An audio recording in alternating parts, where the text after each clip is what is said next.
Benoît Merel, je vais commencer par vous poser la première question. Vous êtes CEO de La Parisienne Assurance. Et je voudrais d'abord vous adresser toutes nos félicitations, puisque nos invités, qui sont certainement des lecteurs assidus des Échos, ont pu découvrir il y a 3 semaines le palmarès des champions de la croissance. Et dans ce palmarès, La Parisienne Assurance figure en 3e position, tenez-vous bien, sur 500 entreprises parmi les plus dynamiques en France. Vous affichez une croissance annuelle l'année dernière qui était de 43% et une croissance entre 2015 et 2018 de 194%. La Parisienne Assurance a été créée en 1829, c'est la plus ancienne compagnie d'assurance indépendante en France.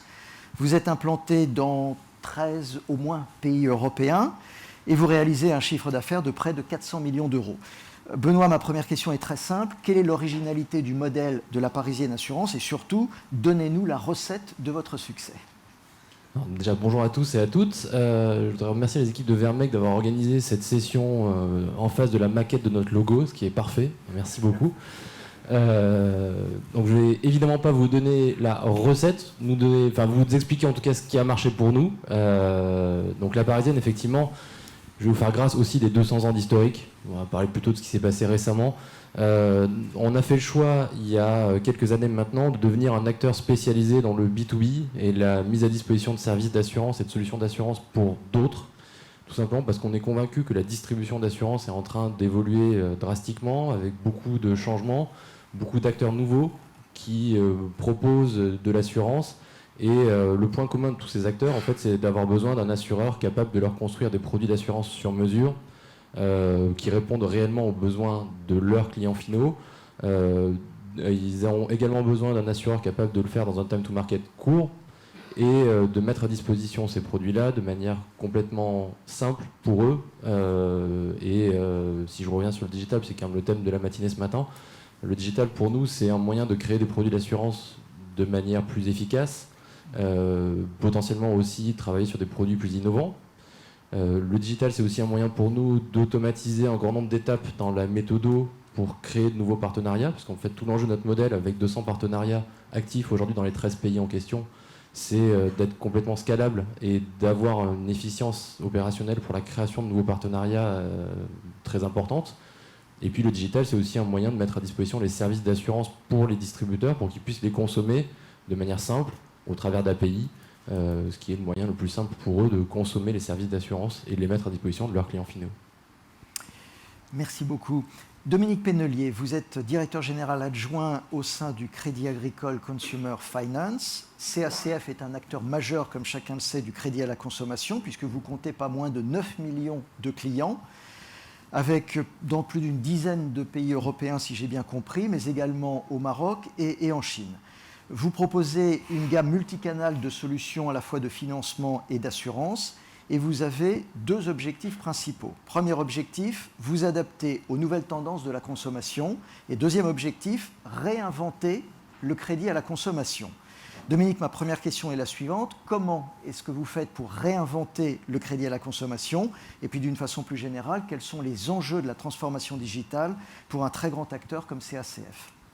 Alors, déjà, avant le comment, c'est tout simplement éviter votre expérience. Alors, fort heureusement, elle n'était pas chez CACF, mais ça fait quand même partie des sujets qui est aujourd'hui ce qui nous drive, puisque quand même la tagline du groupe Crédit Agricole mais CACF, c'est être au service des clients et de ses partenaires au jour le jour. Donc, c'est certes une vision. Maintenant, c'est comment on décline ça et en quoi la transformation digitale nous aide à le faire. Je voudrais revenir sur le mot digital. Tout le monde se focalise sur la transformation digitale. Moi, je suis plus sur la transformation de l'entreprise. Je vais vous expliquer pourquoi. Parce que, prendre un exemple, j'ai eu la chance de travailler dans la bourse. Quand j'ai commencé à faire de l'informatique, on aidait les traders à faire des tickets pour aller à la bourse et vendre des ordres de bourse. Aujourd'hui, ça n'existe plus. Les bourses électroniques sont passées par là. Boursorama aussi vous permet d'acheter tout ce que vous voulez en ligne.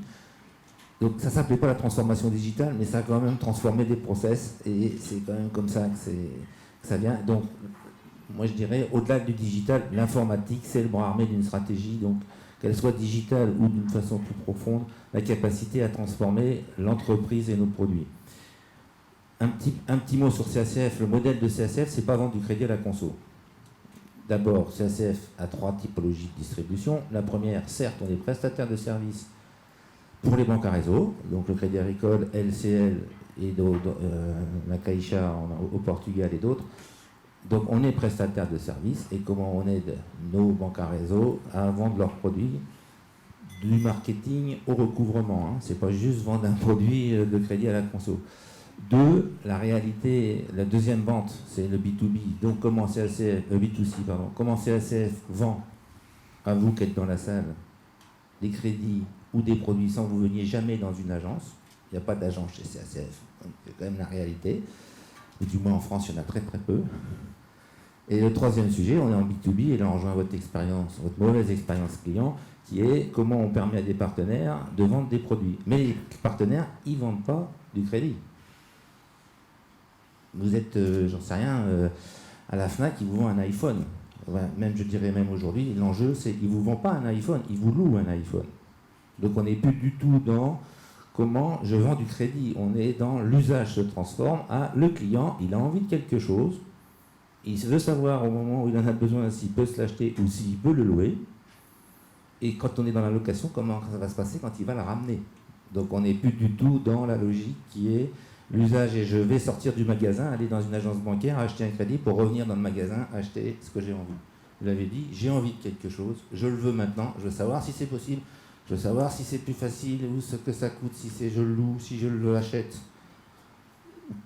ou quel est le meilleur produit adapté. Et donc on est vraiment dans une transformation complète qui est maintenant je veux quelque chose, je pars avec mon paiement, soit je paye avec ma carte, soit je paye en 3 fois CB, vous l'avez dit, et soit je fais un crédit, ainsi de suite. Ou même, la difficulté est, même quand je suis sorti du magasin, je veux encore avoir le choix de pouvoir revenir sur, j'ai payé au comptant, ça va mal ce mois-ci, je vais faire un 3 fois CB a posteriori.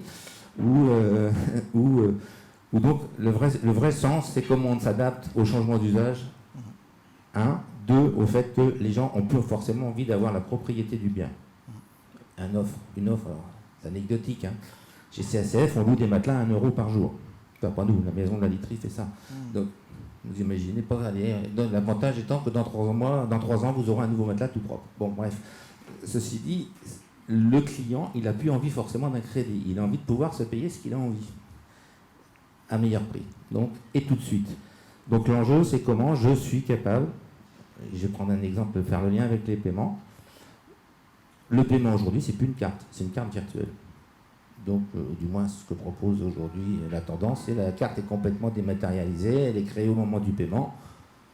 Donc, elle ne sert qu'une fois, hein, mais j'ai plus besoin d'avoir ma carte de fidélité sur moi, j'ai plus besoin d'avoir tout ça. Donc, comment on transforme globalement l'entreprise pour pouvoir vendre ce genre de produits? Ça, c'est le premier enjeu. Comment on s'adapte aux usages qui, franchement, changent. 2, le time to market, c'est pas le tout d'avoir des bonnes idées, si elles ne sont pas là au bon moment, c'est mort. Aujourd'hui, et ce qui est difficile dans votre cas, je vais reprendre votre exemple, vous aviez envie de, je ne sais pas ce que c'était votre canapé, le vendeur qui est en face de vous, s'il vous dit non, vous n'avez pas le droit de l'acheter parce que votre banque a refusé le crédit, alors lui, d'abord il voit que vous n'êtes pas forcément un bon client, mais il n'a pas le courage de vous le dire, et il ne comprend pas pourquoi il ne fait pas sa vente non plus. Donc tout ça, c'est comment ce genre de truc, on l'évite par, alors on a parlé du digital, de la data, par la capacité de traquer les clients, entre guillemets, au moment où ils sont en face, ou de leur donner la capacité de se préparer pour que, dans la réalité des faits, dans 15 minutes, vous pouvez repartir avec votre marchandise. Donc, ce n'est pas des process de crédit IMO ou des process de crédit conso qui sont, on vous dira dans 16 jours, plus la loi machin, vous avez 14 jours pour vous dénoncer. Donc, c'est pas ça. C'est je veux partir avec mon truc tout de suite. Et l'enjeu pour nous, au-delà de la capacité à servir le client, toute l'entreprise doit être là. Les clients, que ce soit sur le web ou que ce soit les partenaires, ils travaillent le samedi et le dimanche, les banques pas. Donc comment vous pouvez gérer ça de façon plus fluide? Alors digital, oui. Maintenant, le digital ne fait pas tout. Donc comment toute l'entreprise se met au service de ça? Et le dernier enjeu, c'est tout ça, c'est sympathique, merveilleux, ça se passe bien. Le client est content, sauf que la digitalisation amène la fraude. Et quand on vend du crédit, malgré tout, le client la FNAC qui vous a vendu l'iPhone, vous ne le récupérez jamais, hein, ça n'existe pas. c'est qui le paye si jamais le client ne paye pas. Donc, comment on met en même temps tous les process de fraude ou anti-fraude que tout le monde essaye de déjouer pour qu'il n'y ait pas à faire face à ça. Merci beaucoup. Bertrand Robert, vous êtes CEO de Alan. Alan est un acteur dont on parle de plus en plus. C'est une start-up qui a été créée en 2016, qui s'est spécialisée dans l'assurance santé en ligne et qui s'adresse essentiellement à 2 types de publics, les entreprises et les indépendants. Vous comptez à ce jour plus de 70 000 membres, plus de 4 600 entreprises clientes, et vous avez un mantra qui est le suivant. Vous dites « Les mutuelles ont créé trop de complexité et trop d'opacité. Le système de santé est aujourd'hui difficile à comprendre. » Ma question, Bertrand, est la suivante. Comment rendre le système de santé plus facile à comprendre et quel est le parcours client idéal de votre point de vue? Bonjour à tous et à toutes.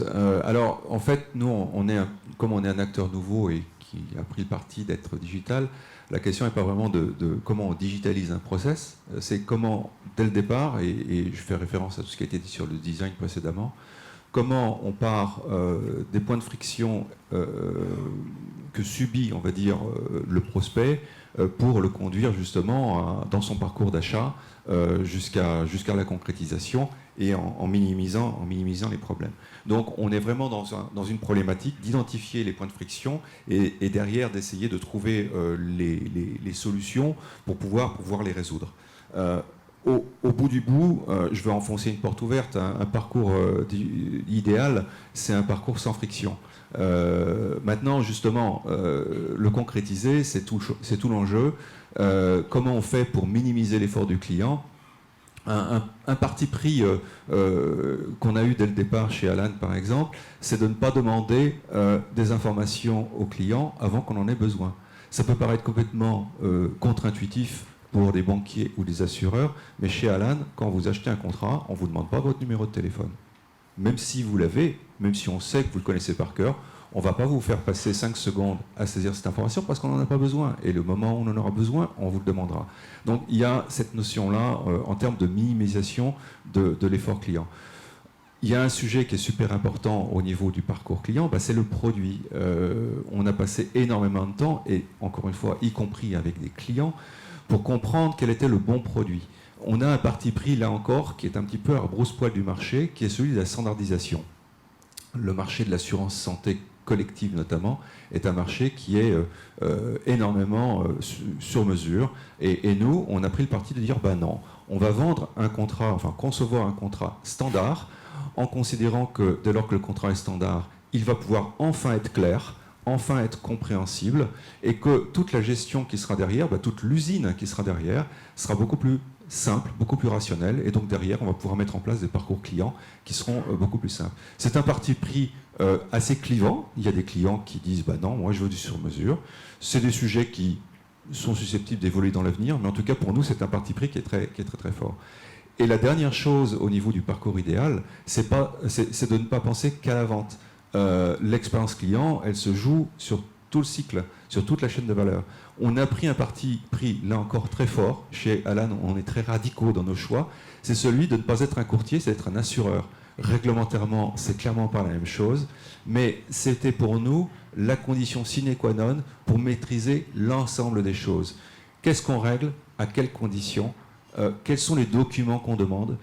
On est, on va dire, notoirement moins pénible, pour rester poli, que les assureurs traditionnels, parce que justement, on fait des choix. On fait des choix et peut-être que demain, on va se rendre compte que justement, il y a de la fraude, il y a des abus, et à ce moment-là, on va resserrer les taux. Mais en tout cas, on veut maîtriser l'ensemble de nos décisions sur l'ensemble de la chaîne de valeur, y compris sur la gestion des sinistres. Voilà un petit peu, on pourrait passer des heures là-dessus, mais quelques recettes ou quelques procédés qu'on a utilisés. Merci beaucoup Bertrand. Benoît, même question. Pour un champion de la croissance que vous êtes, c'est quoi le parcours client idéal? Alors pour nous, on a également des choix forts et on se reconnaît un petit peu en toute humilité par rapport à Alan, mais très clairement, on a fait un choix de transparence du parcours, on a fait un choix de personnalisation et un choix de proactivité. C'est les 3 piliers pour nous de notre stratégie sur le parcours client.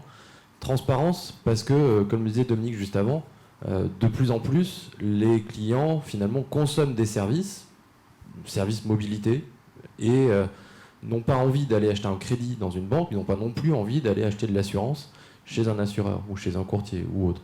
Et donc effectivement, nous, notre mantra, c'est de faire en sorte de rendre transparent la souscription d'assurance, c'est-à-dire de la rapprocher le plus près possible de l'acte d'achat du bien ou du service, que ce soit sur la mobilité, sur l'habitation ou sur les biens type électronique ou autre.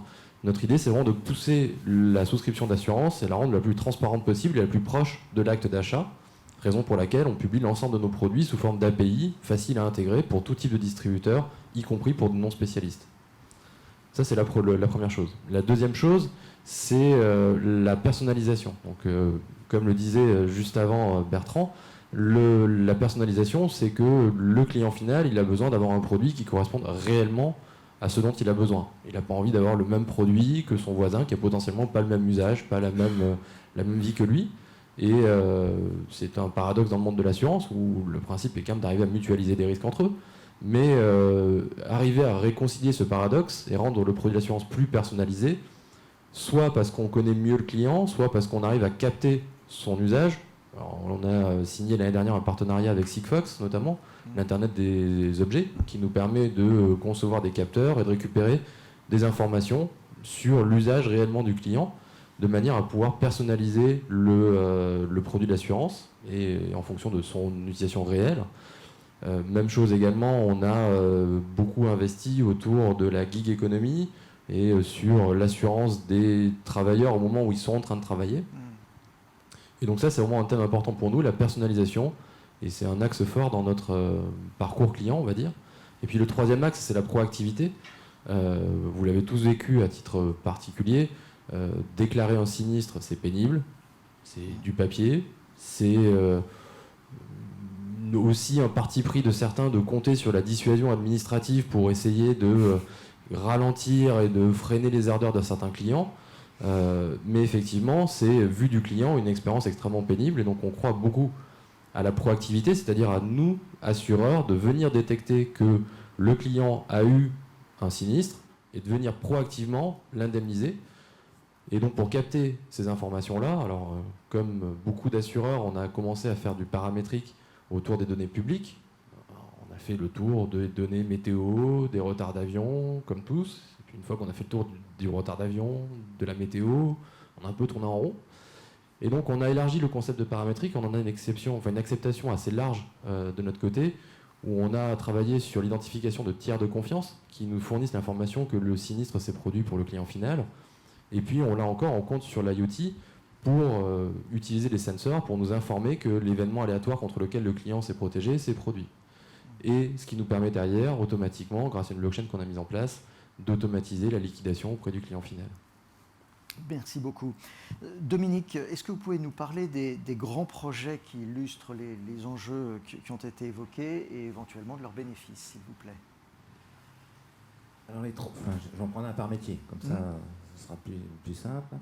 Les principaux, hein, les principaux, oui, et que en France et pas dans toute l'Europe. Non mais, le modèle de CACF, où 60% du chiffre d'affaires de CACF vient sur la vente de voitures. Donc vous dire qu'aujourd'hui, ça se vend moins bien, c'est plus difficile de vendre des voitures. Et si ça vous a pas échappé, quand vous regardez les pubs à la télé, si vous êtes capable de donner le prix de la voiture, vous êtes extrêmement fort. Vous savez combien ça vous coûte par mois, mais pas combien coûte la voiture. Donc le vrai sujet n'est pas comment on vend du crédit à la conso sur la voiture, comment on vend de la location de voiture et comment on vend la voiture. Donc on a tout un projet, ça s'appelle Agile Auto, comment sera déployé dans les caisses du groupe, qui est déjà déployé dans certaines caisses du groupe Crédit Agricole LCL, mais comment vous achetez votre voiture chez votre banquier, enfin comment vous allez louer votre voiture chez votre banquier, et comment donc, au-delà de la location financière, on vous l'amène chez vous et on vous la reprend dans 3 ans. Donc tout ça, c'est un vrai projet de process de bout en bout qui va au-delà de la vente du crédit, et c'est un projet qui a commencé il y a 1 an, qui commence à être déployé un peu partout. Donc ça, c'est le projet numéro 1. Le deuxième est d'actualité. Si vous allez dimanche chez Ikea, vous aurez donc une expérience sur tablette. En un quart d'heure, vous aurez votre prix. Le sujet d'Ikea, il n'est pas de déployer les magasins en France, il y en a 34, ils veulent une offre européenne. Et dans une perspective d'Ikea assez intéressante, c'est quoi l'économie recyclable, hein. Donc comment eux, ils sont vraiment à fond sur nos matériaux quand même, quand on les démonte 3-4 fois, ça commence à plus vivre trop bien. Donc comment on vous les remplace dans 3 ans? Donc comment vous allez louer votre cuisine? Comment vous allez faire tout ça? Donc derrière ça, il faut comprendre que ces projets, au-delà du process de vente, il y a tout le process qui va derrière, qui est la gestion de la marchandise. Et ça nous oblige à travailler avec les partenaires sur des projets différents. Et j'aurais peut-être dû commencer par ça, parce que je suis dans le groupe Crédit Agricole. On essaye de convaincre nos amis et partenaires du groupe que la façon dont CACF repense ses parcours, je suis d'accord avec ce que vous avez dit, comment on distingue plus le client, le prospect, qui est en plus je le reconnais, moins je lui demande de choses, c'est plus fluide, et comment on déploie nos expériences à la fois de façon commune, groupe Crédit Agricole LCL, c'est pas toujours facile, donc ça fait partie des 3 grands projets. Merci beaucoup. Bertrand, qu'est-ce que vous avez mis en place chez Alan pour optimiser l'expérience client? Bon, là-dessus, je pense que je vais être court, au sens où c'est des choses qui ont déjà été pas mal abordées sous l'angle justement du design, de l'agilité. Donc tout tourne autour de l'itération. Alors déjà, la prise en compte de la voix du client, c'est-à-dire que dès qu'on lance un truc, on va essayer de voir si ça marche. On va aller voir nos clients, on va tester, effectivement. Donc je ne développe pas, c'est assez classique, mais encore faut-il le faire. Le point peut-être un petit peu plus original, c'est au niveau de notre service client. Nos équipes de service client se consacrent à 80% à la réponse aux utilisateurs qui leur posent des questions diverses. Les 20% restants sont liés à des projets, et une bonne partie de ces projets sont liés à la remontée, les remontées clients, qu'elles soient positives ou négatives, et ensuite de les insérer dans le cycle de développement du produit. Pour nous, une affirmation qui est très forte, c'est que les équipes de support client ne sont pas là pour répondre aux clients. Ça, c'est un moyen. La finalité, c'est d'améliorer le produit. Et je peux vous assurer, pour avoir vécu 25 ans dans des boîtes traditionnelles, c'est pas du tout la même chose. Et que nos plans de travail au niveau du produit, donc dans le cycle itératif, intègrent toujours des besoins qui remontent du terrain. Et ça, c'est super important, et c'est aussi super important pour le moral, entre guillemets, des équipes de support qui ne passent pas leur temps à se prendre des pains, entre guillemets, par rapport à des clients mécontents, mais qui vont aussi contribuer à faire en sorte que ces incidents ne se reproduisent pas. Donc ça, c'est super important. Le deuxième point d'optimisation, c'est d'apprendre à être scrappy, comme on dit, c'est-à-dire à développer des trucs qui ne sont pas parfaits. Ça va avec l'agilité. Et de se dire que derrière, si ça ne marche pas, s'il y a des remontées, on ajuste. C'est aussi important dans le premier exposé d'Oliver Wyman, cette question de risque. Le risque, pour nous, on aime le risque. On aime prendre des risques. Il faut prendre des risques. Et on va développer des trucs en se disant, voilà, on va lancer ça, ça va peut-être se planter. Effectivement, il faut pouvoir gérer le rollback derrière quand il y a des problèmes. Mais c'est un élément qui est vraiment super important et qui fait vraiment partie de notre ADN. Et puis, donc, au niveau de l'agilité, pour terminer, là aussi, on fonctionne en mode agile, on fonctionne tous sur des sprints hebdomadaires. Ça veut dire qu'on livre plusieurs fois par semaine au niveau IT. Et quand je dis on est tous sur un sprint hebdomadaire, tout le monde, y compris les fonctionnels. Donc, c'est-à-dire qu'on a des plans d'action, et ces plans d'action sont publiés. Il y a aussi une grande transparence autour de ça. C'est-à-dire tous les soirs, le mardi soir, je publie un tout petit rapport d'une quinzaine de lignes en disant, voilà, qu'est-ce que j'ai fait cette semaine? Est-ce que c'est conforme à ce que j'avais prévu? Est-ce que j'ai eu des problèmes? Est-ce que j'ai été bloqué? Et tout le monde va publier ça sur Slack. Donc la transparence fait aussi partie de cette logique d'agilité pour que justement les problèmes soient toujours sur la table, les succès aussi, et que derrière, le fonctionnement agile ne soit pas qu'un sujet, on va dire, au niveau des devs, mais que ce soit vraiment quelque chose qui fasse partie, là encore, de l'ADN de l'entreprise. Donc cette notion d'optimisation, c'est pas une question de process, c'est vraiment une question d'ADN. Merci beaucoup. Messieurs, il nous reste 5 minutes, donc je vais vous demander d'être très concis dans votre dernière réponse. Benoît, est-ce que vous pouvez nous donner un exemple d'utilisation du digital dans le cadre d'une expérience client, s'il vous plaît? Alors déjà, je vais juste paraphraser d'abord, mais on a aujourd'hui un peu plus de 100 000 contrats actifs dans la blockchain. Donc quand je parlais de proactivité et de paramétrique tout à l'heure, ça c'est une vraie expérience chez nous. Donc on a plusieurs partenariats qui utilisent ça. Je vais prendre et rebondir sur ce que dit Dominique tout à l'heure sur le paiement 3 fois sans frais. Paiement 3 fois sans frais. Vu d'un e-commerçant, le problème numéro 1 auquel il a à faire face, c'est la défaillance du client final sur la deuxième et la troisième mensualité. Et donc nous, proactivement, automatiquement, en cas de défaillance du client final, on vient indemniser le e-commerçant qui du coup a un revenu assuré vu de chez lui. Et donc c'est un partenariat par exemple qui est en prod aujourd'hui, qui tourne depuis un peu plus d'1 an maintenant. Merci beaucoup. Dominique, est-ce que vous pouvez nous dire un mot sur les outils que vous utilisez dans le cadre de vos projets? Alors, les premiers outils, c'est les hommes, parce que on ne fait pas la transformation sans les gens et malgré eux. Donc, pas oublier que quelle que soit cette transformation digitale, elles sont faites pour des clients, elles sont faites par des gens. Et je reviens sur votre expérience client. Une des capacités de CSF, c'est d'être capable de mettre des clients, enfin pas des vendeurs, mais d'aller dans le magasin, aider les vendeurs à expliquer le produit quand ça se passe mal. Donc ça, faut pas oublier ça. L'expérience client, elle passe aussi par ça. Après les outils, je pense que je vais faire 3 choses sur les outils. Alors j'étais le premier client, enfin pas le premier, un des premiers clients de Vermeil quand j'étais chez Cassis. Donc merci Fabien pour avoir continué et avoir dit du bien. Pour avoir changé. Le deuxième, c'est la capacité à intégrer les choses et non pas juste à se dire on va développer tout seul. Et donc une des forces du process de Vermec ou de Palmyra, c'est de dire oui, je refonce mon process de bout en bout, je sais le designer, je peux avoir des premiers écrans et je peux intégrer au fur et à mesure des choses que je ne saurais pas faire tout seul. On a un exemple, vous êtes sur la fourchette, vous regardez où est le restaurant, personne ne va développer l'appli Google. Donc comment je l'intègre, comment j'ai intégré des services.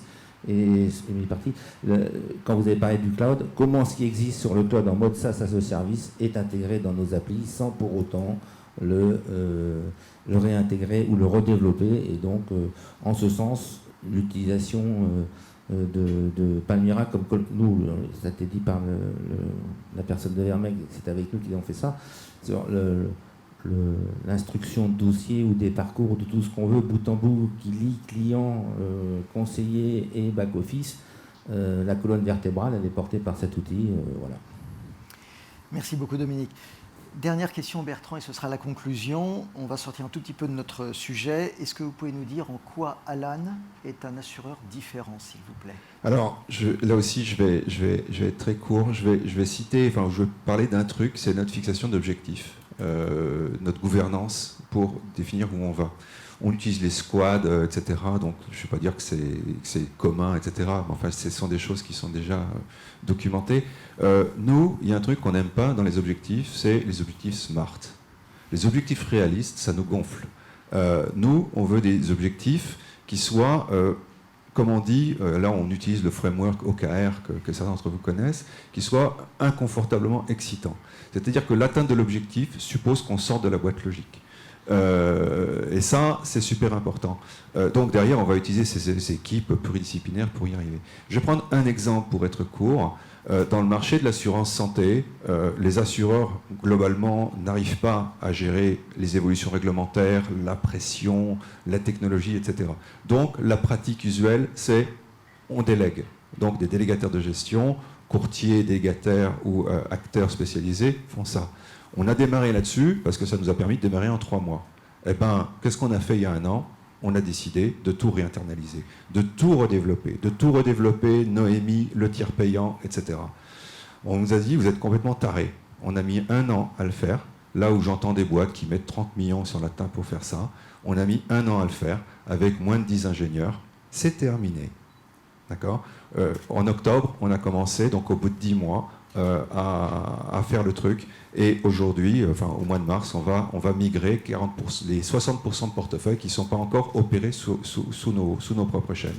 Donc ça, c'est un élément qui est super important et qui suppose, là aussi, je reviens sur l'agilité pour boucler, qui suppose un truc, c'est quand vous avez un problème entre guillemets insurmontable, ou en tout cas a priori pas réalistement surmontable, eh ben découpez-le. Et justement, nous, on le découpe. Ce problème d'1 an, on s'est dit, dans 3 mois, qu'est-ce qu'il faut qu'on ait réalisé? Et dans 1 mois, dans ces 3 mois, et dans ces 3 mois, en 1 semaine. Et semaine après semaine, on va mesurer qu'on a avancé sur notre énorme problème. Et c'est la meilleure façon, et là aussi je rejoins ce qui a été dit sur le fait qu'il faut des KPIs, il faut mesurer, il faut quantifier. Ça nous permet de voir, même sur des projets longs et a priori très difficiles à réaliser, comment on progresse pour pouvoir justement, à un moment donné, pouvoir franchir la ligne. Merci beaucoup.